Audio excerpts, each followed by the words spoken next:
is the leader of the Iowa State Cyclones, David Carr. Had Coach St. John on the podcast, and he talked about David developing not only into a leader, but a vocal leader. And his relationship with St. John and with Metcalf, and just the scraps in the room, and how he learned to fight back, which we've all had to do, right? Like, sometimes you're the hammer, sometimes you're the nail. David Carr is the son of Nate Carr, senior, three-time national champion, Olympic bronze medalist, and a guy that had a pretty amazing head-to-head career against Kenny Monday. So now we're just start playing 6 degrees of amazing wrestling here. Nice little slide by for Carr. Carr's really upped his bonus rate this year as well. That is something that is really important, both for the team and for your individual, like looking for Hodge Trophy. And, Carr's in that short conversation for the Hodge Trophy this year. Oh, nice little shot here. Good sprawl, though. Shoelaces to the mat, boys and girls, if you're watching at home. That's what stops that initial one. Chase the ankle to 4-1. Carr did a really good job the last duel of the year against Jared Jacques from Missouri to get bonus, which was a key factor in a 1-point win. And arguably, a lot of the things got to go a certain way, but that point is literally was the difference in the duel. And it also changes how you coach and what you're looking for. I think Iowa State would love David Carr as a 125-pounder. Get the crowd going right away. Got a blood timeout here. Green didn't even know he was bleeding. The coaches didn't know he's bleeding. Folks, this is why this is wrestling and not basketball. They don't care. They just want to scrap. 4-1 minute, 30 left in the first period, 40 seconds on the riding time.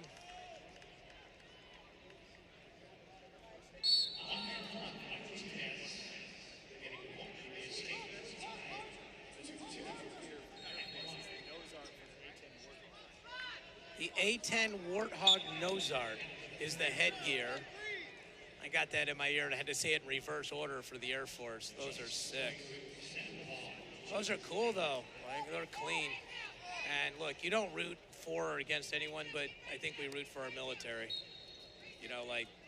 Especially in what we're dealing with in today's day and age. These young men are committed to a life of service after wrestling, and I think we want to. Oh, nice little duck. David Carr, super fundamentals there. Head, run that. That's where having long arms and long fingers helps. And Petrucello knows if his head goes down here, though, now he's just going to run bar. Bar, arm, bar. Going to keep running it. He's trying to switch to that half. That's the one where you can get it. He's real close. His wrist is bent. If he can make his wrist straight, he's going to pin him.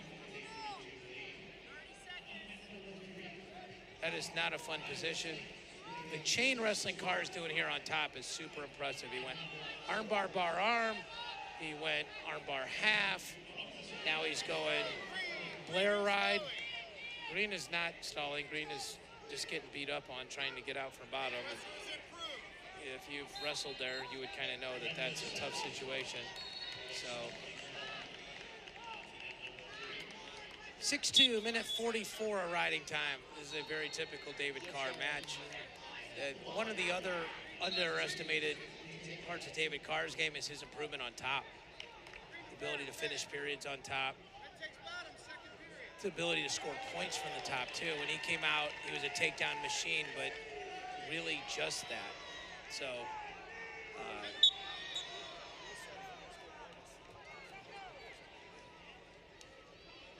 you're trying to get to those bonus points, especially with the 4-second, 4-point near fall. It's a lot easier to get to 8 and 15 that way than it is taking them down 2 and kicking them back for 1. It's also one of the reasons why Carr on his feet is much more effective in freestyle, because it's 2 for the takedown and none for the escape. So and the tech fall is 10, not 15.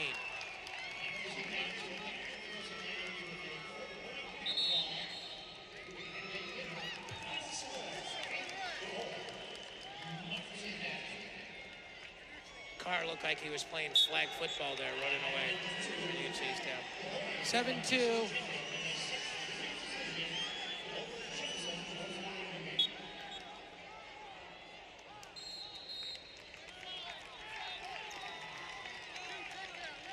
The ebbs and flows of a tournament as a team is super interesting. The emotions. Heard several coaches say, hey, you can't win the tournament on the first day, but you can lose it. David Carr's waiting for that escape. Petrucello's neck is going to be sore. Cool headgear or not, that's an issue. No, you feel like, though, this is where if you reach up with the wrong hand, this is the Nolf, the nickel, the Taylor, where you're going to get swam that just run him over to his back. Brett Metcalf was pretty good at that. Oh, assassin! He got it. He got it. He got to put his inside hip to the mat. It's going to be a fall. That's it.